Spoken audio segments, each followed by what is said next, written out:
So we're getting all that idea. Now let's take a look at the biblical time frame of this as well. So this is a possibility. This is a theory, speculation. This is something that my dad and I have been bouncing around for the past couple days, actually, just going over all this stuff and how things are matching up. And it's crazy how it does. So we have to remember, before we even get into this, is the focus is always on Israel and the Jews. It is always on Israel. It's not about us, the church. So when we look at these things, we have to remember God is focusing on Israel. Daniel's 70th week, Jacob's trouble, is about Israel. It's about getting them to turn to the true Messiah. That is the point of this. So we base everything off of that. And this is also about fulfilling the covenant with the Jews, turning to Christ. So Christ fulfilled the first 4 feasts with his first coming. He fulfilled those. So now the Jews are waiting for those last 3 to be fulfilled. And his second coming, being on the Feast of Trumpets, would fulfill the last 3. So I know a lot of people are looking for the Feast of Trumpets to be the time for the rapture. I don't believe that. This is kind of an area where I've just kind of been listening to everybody and all the different things and reading through and stuff like that. But like I said, when I was talking to my dad, things just kind of light bulb went off, and how he explained it was it matches perfectly. And so the second coming will fall on the Feast of Trumpets. The rapture is not going to fall on it. Remember, the focus is on Israel. It's not on the church. So, and that also kind of takes away the doctrine of imminency just a little bit. Not all the way, but just a little bit. So I believe Christ's second coming, not the rapture, will be on the Feast of Trumpets. Now, if we are to say that the Antichrist covenant spoken of in Daniel, which we just talked about, was to take place next year in 2024, let's just say, that pact of the future is that Antichrist covenant, which will happen in 2024. Let's see if we can map it out. So for that, we have to work backwards. We have to work backwards on this and go, okay, if the covenant is signed next year, just again, a what if, that pact of the future is the covenant, that'll happen in 2024. So if we go 7 years ahead to the Feast of Trumpets, 7 years ahead, that puts us at 2031. So 2031, working back. The Feast of Trumpets starts on September 17th, 2031. Now, if we use the Jewish calendar of 360 days in a year, and we go back 2,520 days, will put us 7 years. That puts us at October 23, 2024. So let's go ahead and pull this thing up. I got this for you guys to take a look. So, as you can see, when we look at this timeline, we've got the Feast of Trumpets, which would be the second coming. That would be the start of the Feast of Trumpets because it's 2 days, September 17th, 2031. That is the Feast of Trumpets in 2031. Now, as you can see, using the 360-day Jewish calendar, if we were to go back 7 years, that would be 2,520 days. That would put us at October 23rd, 2024. That would be 1 month after the Summit of the Future. So if they're getting the document ready and agreed upon at the summit, it could be signed a month later, putting it on October 23rd, 2024. Those are the exact 7 years right there. So we've got our timeline now. Daniel's 70th week possibility based upon the Pact for the Future and the Feast of Trumpets being the second coming, which I believe that will be the second coming. That is 1 month, again, after the Summit of the Future, for the Pact of the Future. And that could be the Antichrist covenant spoken of in Daniel. So both the second coming and the Pact would line up perfectly if we know that that pact is the Antichrist covenant. Again, this is possibility. This is not, I'm not saying this is exactly what it is. But if you were to do this math, do the same math that we're doing right now on any year it will match up exactly how you see it with the Feast of Trumpets and Passover and the covenant being signed in the fall sometime. It would all match up perfectly for you to do this math. But like I said, that pact for the future is very, very interesting with what we're seeing. But let's stick a little bit of whipped cream and a cherry on top of this Prophecy Sunday. Let's make this a little bit more interesting, shall we? If we again start at the Feast of Trumpets in 2031, so every point that we start is always going to be there because that is my belief of the second coming right there. If we start there, which is September 17th, and go back 1260 days, so 1,260 days, which is 3.5 years, which we know that's going to be the midpoint. That puts us at Wednesday, April 5th, 2028. That puts us just a few days from Passover, which is April 10th, 2028. And we know at the 3.5 year mark, the Antichrist is going to commit the abomination of desolation. So if we look at this, then he shall confirm a covenant with many for 1 week, but in the middle of the week he shall bring an end to sacrifice and offering, and on the wing of abominations shall be one who makes desolate, even until the consummation which is determined is poured out on the desolate. That's your abomination of desolation that takes place in the middle of the week. So a week would be, Daniel's week would be 7 years. 3.5 years is the middle of the week. That's how we get to that. So this is where things get crazy, because Passover begins again Monday, April 10th, 2028, for that year. So again, that gives us 5 days, 6 days, however you want to count it. For that, we're not going to be perfect on days here because there's variables, obviously.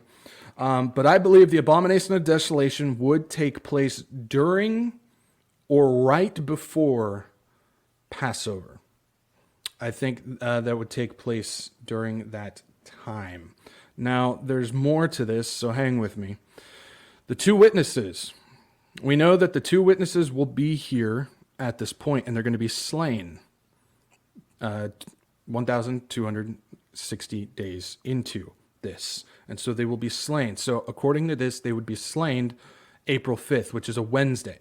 They'd be slain on that day, which is the exact midpoint. And so they would revive. They would come back 3.5 days later, which would put them roughly on Saturday, which is the Sabbath, which is interesting. We'll talk about that here.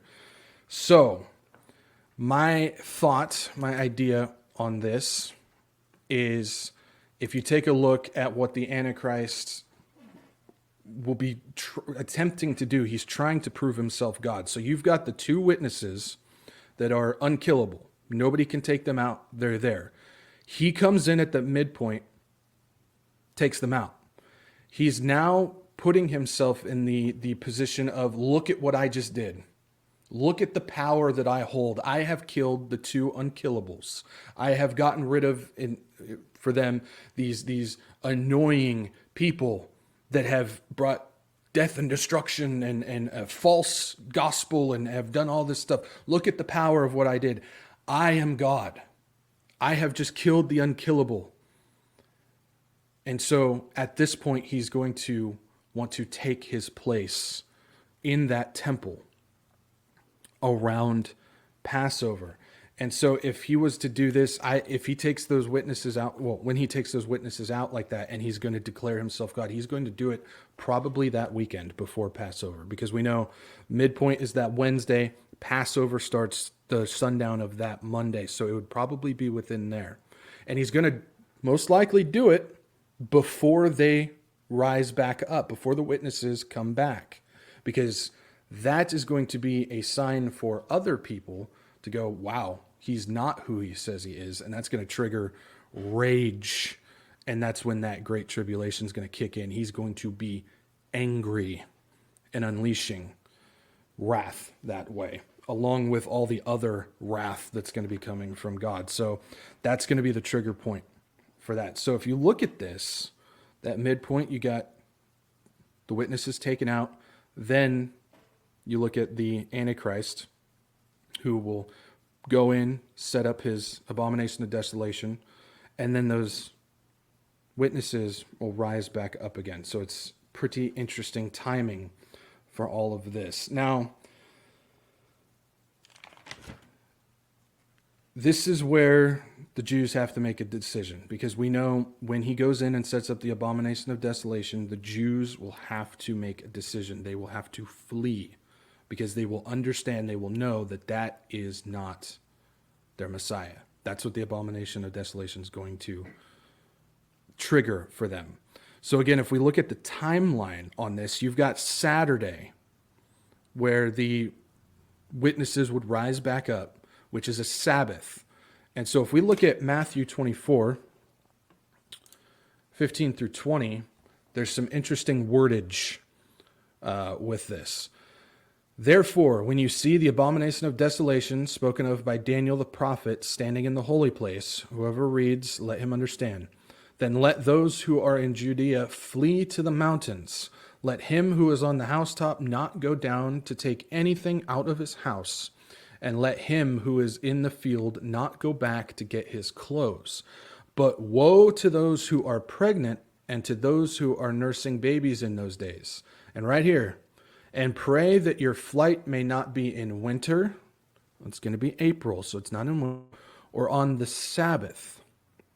So this is where it gets interesting, because if the abomination of desolation takes place, say, Thursday, Friday, Saturday, which that's the Sabbath, you're getting a short window between the Sabbath day and Passover. And according to Jewish law, they cannot work, they cannot travel on the Sabbath or Passover.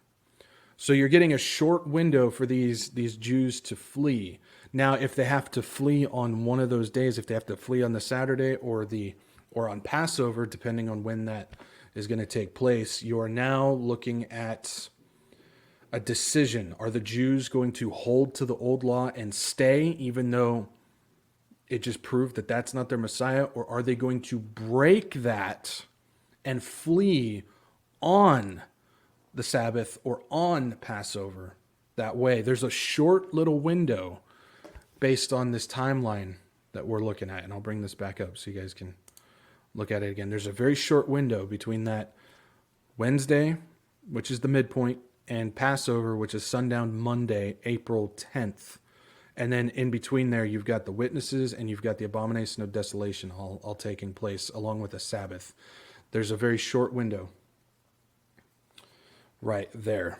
So we're getting an interesting timeline of how all this would really, I mean, you're seeing Matthew come into play on this, talking about winter and the fleeing on the Sabbath. You're seeing that. You're seeing everything based off of the Feast of Trumpets, which is the second coming.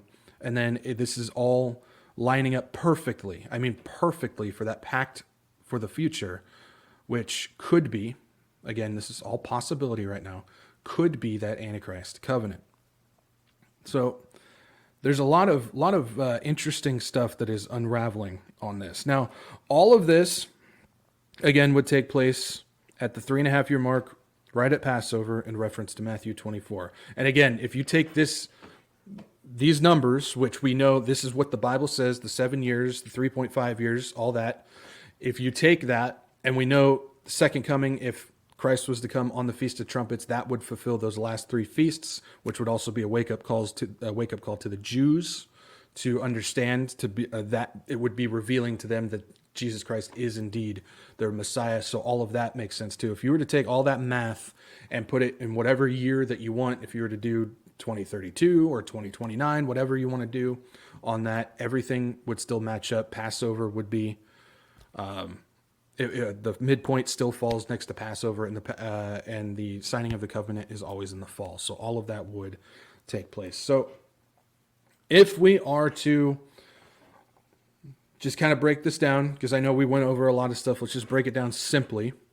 So we've got the idea.